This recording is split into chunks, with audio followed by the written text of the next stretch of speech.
Welcome to the Priory Church of St Peter and Paul, Leominster.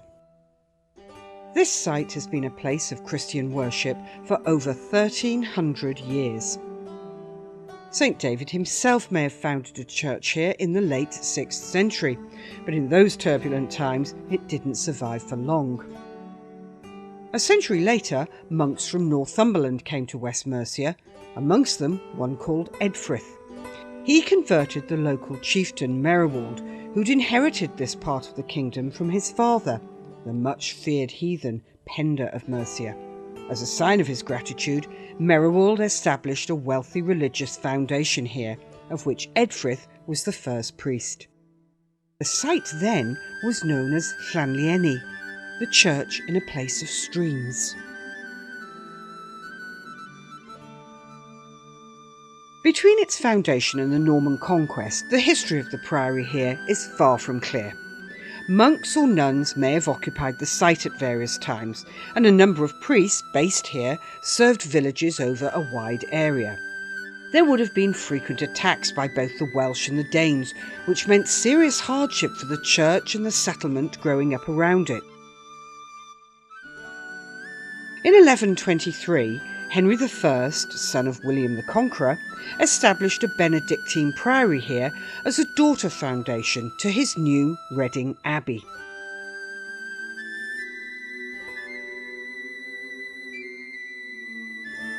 The Norman priory building was consecrated in 1130 by Bishop Robert of Hereford. It survives as the northern part of the present church.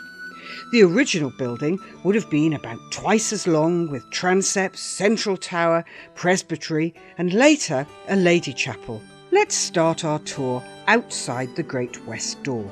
Originally, the west front would have been symmetrical, as on the north side, and have a low squat tower.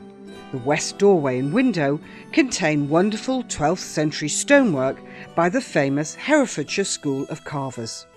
The lion and the vine dresser are superb.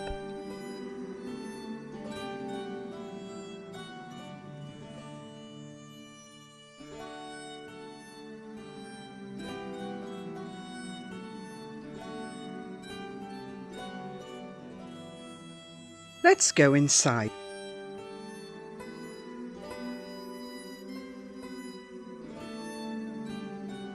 Immediately, you can appreciate the wonderful arcade of sturdy, round Norman pillars and arches. Above them is an arched triforium and windowed clerestory, giving the nave an impressive height.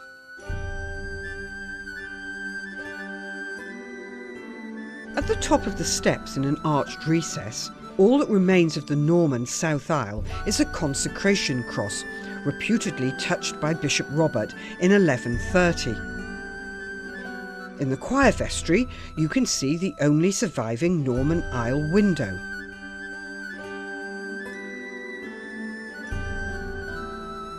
Next to that, you will see the remains of a very rare 13th century wall painting of the Wheel of Life. This is what it may have looked like.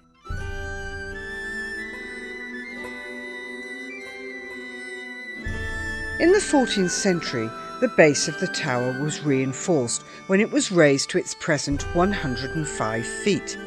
It currently contains a peal of 10 bells and a clock that's unusual for having no external faces. You can only know the time when it strikes. Every 4 hours, though, a carillon plays one of a small repertoire of popular hymn tunes. The ceiling is beautifully painted. It's Victorian. The original roof was destroyed in 1699 by a fire that almost ruined the whole church.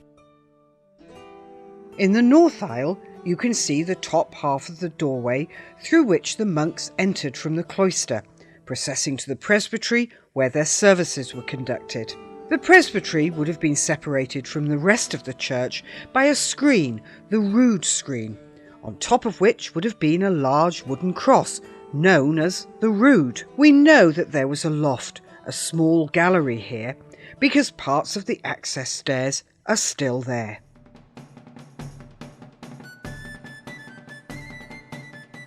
The Norman nave contains Leominster's ancient ducking stool, the finest survivor of its kind in the country.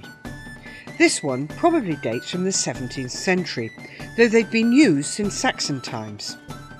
Both men and women who disrupted the peace, dishonest tradesmen, were subjected to ritual humiliation rather than physical punishment.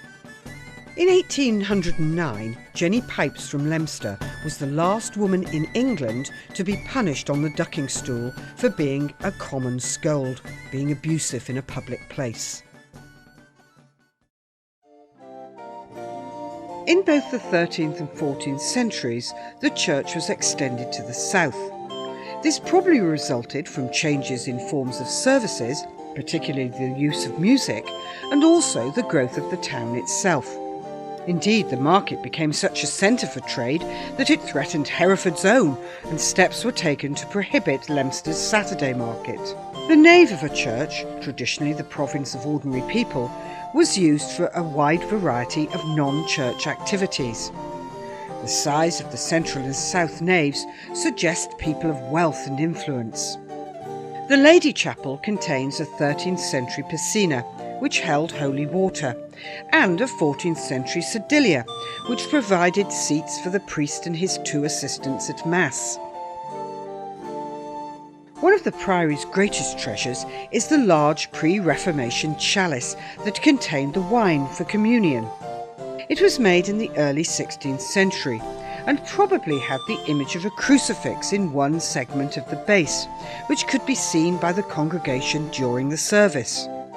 Such a representation was not acceptable after the Protestant Reformation, and the chalice could have been destroyed. Thankfully, the offending segment was cut out and replaced, if crudely, with a much plainer piece of silver gilt. For a number of years, the church warden's accounts mention the existence of a lump of silver gilt from the chalice, possibly the removed segment.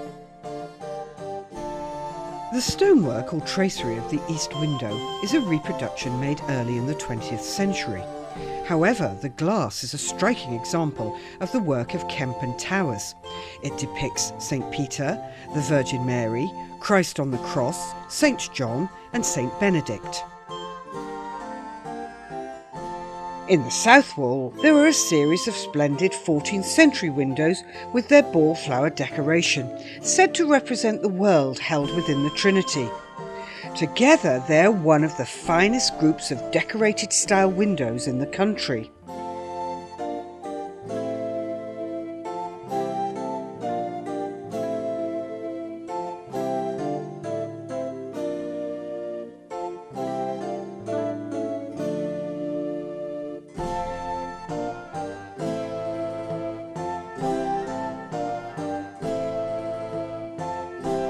The stained glass in the south window of the Lady Chapel depicts the Annunciation, with next to it the Visit of the Shepherds.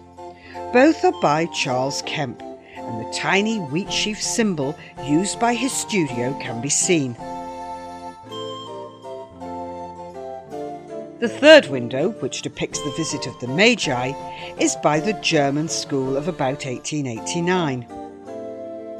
The Great West window is a fine example of the perpendicular style, but unusually it's buttressed externally, perhaps a precaution, as its predecessor was reputedly blown out in a storm. Below the east window is the 1997 Priory Tapestry, A Sea of Love. It contains 100 roundels produced by Leominster Priory's extended family, mounted on a background of Rylands fleece. Rylands is the breed of sheep whose valuable wool was known as Leominster ore. Leominster Priory is as busy today as it's ever been. Its team ministry serves the surrounding villages just as happened 1,000 years ago. It's not only the home of an active worshipping community, but its ministry touches the town in many ways, including work with children and young people. Its choir continues the fine choral tradition of English church music. This ancient building also provides the town with a venue for concerts, drama and exhibitions.